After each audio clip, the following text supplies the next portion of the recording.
Hi, ಯಾರೆಲ್ಲ ನನ್ನ video ನೋಡ್ತಿದ್ದೀರೋ ಅವರೆಲ್ಲರಿಗೂ ನನ್ನ ಯೂಟ್ಯೂಬ್ ಚಾನಲ್ಗೆ ಸ್ವಾಗತ.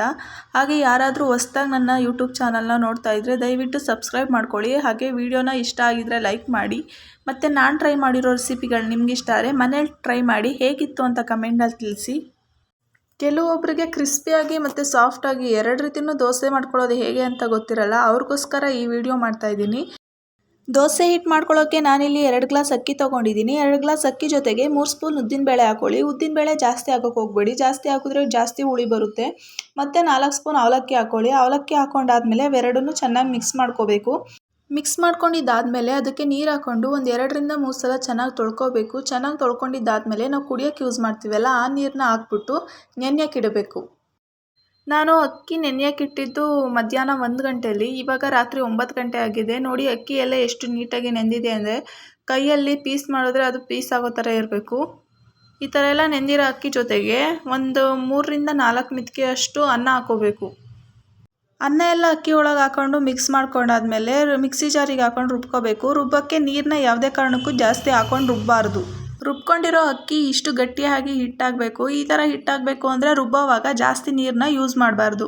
ಯೂಸ್ ಮಾಡ್ದಲೇ ರುಬ್ಬಿದ್ರೆ ಹಿಟ್ಟು ಗಟ್ಟಿಗೆ ಬರುತ್ತೆ. ಈ ಗಟ್ಟಿಗಿರೋ ಹಿಟ್ಟಿಗೆ 1 ಸ್ಪೂನಷ್ಟು ಸಕ್ಕರೆ ಹಾಕಿ ಮಿಕ್ಸ್ ಮಾಡ್ಕೋಬೇಕು. ನಿಮ್ಮ ಮನೇಲಿ ಯಾರಾದರೂ ಶುಗರ್ ಪೇಷಂಟ್ ಇದ್ದರೆ ಈ ಟ್ರಿಕ್ಸ್ನ ಯೂಸ್ ಮಾಡೋಕ್ಕೆ ಹೋಗಬೇಡಿ. ಸಕ್ಕರೆ ಎಲ್ಲ ಮಿಕ್ಸ್ ಮಾಡಿದಾದಮೇಲೆ ಇದಕ್ಕೆ ಮುಚ್ಚಳ ಮುಚ್ಚಿ ಬೆಳಗ್ಗೆವರೆಗೂ ವೆಯ್ಟ್ ಮಾಡಬೇಕು. ನೋಡಿ, ಈಗ ಬೆಳಗ್ಗೆ 7 ಗಂಟೆ ಆಗಿದೆ. ಹಿಟ್ಟು ಎಷ್ಟು ನೀಟಾಗಿ ಉಬ್ಬಿದೆ. ಇದಕ್ಕೆ ನಾನು ಸೋಡಾ ಯೂಸ್ ಮಾಡಿಲ್ಲ, ಆದರೂ ಹಿಟ್ಟು ಹುಳಿ ಬಂದಿದೆ, ಉಬ್ಬಿದೆ. ಇದಕ್ಕೆ ಕಾರಣ ಏನಂದರೆ ಉದ್ದಿನಬೇಳೆ ಹಾಕಿರ್ತೀವಲ್ಲ ಅದರಿಂದ ಹಿಟ್ಟು ಉಬ್ಬಿದೆ ಮತ್ತು ಹುಳಿ ಬಂದಿದೆ. ನೆಕ್ಸ್ಟು ಈ ಹಿಟ್ಟಿಗೆ ರುಚಿಗೆ ತಕ್ಕಷ್ಟು ಉಪ್ಪು ಹಾಕ್ಕೊಂಡು ಟೀ ಕುಡಿಯೋ ಗ್ಲಾಸಲ್ಲಿ 1 ಗ್ಲಾಸ್ ನೀರು ಹಾಕ್ಕೊಂಡು ಹಿಟ್ಟನ್ನೆಲ್ಲ ಚೆನ್ನಾಗಿ ಮಿಕ್ಸ್ ಮಾಡ್ಕೋಬೇಕು. ಯಾವ ರೀತಿ ಅಂದರೆ ದೋಸೆ ಹುಯ್ಯೋ ಹದಕ್ಕೆ ಬರೋವರೆಗೂ ನೀಟಾಗಿ ಮಿಕ್ಸ್ ಮಾಡ್ಕೋಬೇಕು ನೀರಿನ ಜೊತೆಗೆ. ನೆಕ್ಸ್ಟ್ ನಾವಿಲ್ಲಿ ದೋಸೆ ಹಾಕೊಳ್ಳೋಣ. ದೋಸೆ ಹಾಕೊಳ್ಳೋಕ್ಕಿಂತ ಮುಂಚೆ ತವಾನ ಚೆನ್ನಾಗಿ ಕಾಯಿಸ್ಬೇಕು. ಯಾವ ರೀತಿ ಕಾಯಿಸ್ಬೇಕು ಅಂದರೆ ಕೈ ಹಿಟ್ಟು ನೋಡಿದ್ರೆ ಅದಕ್ಕೆ ಹಬೆ ಹೊಡಿಬೇಕು ಕೈಯಿಗೆ. ಆ ರೀತಿ ತವ ಕಾದ್ಮೇಲೆ ಹಿಟ್ಟು ಹಾಕಿ ದೋಸೆ ಹಾಕ್ಕೋಬೇಕು. ಇಲ್ಲಿ ನೋಡಿ ದೋಸೆ ಯಾವ ರೀತಿ ಆಗಿದೆ ಅಂತ.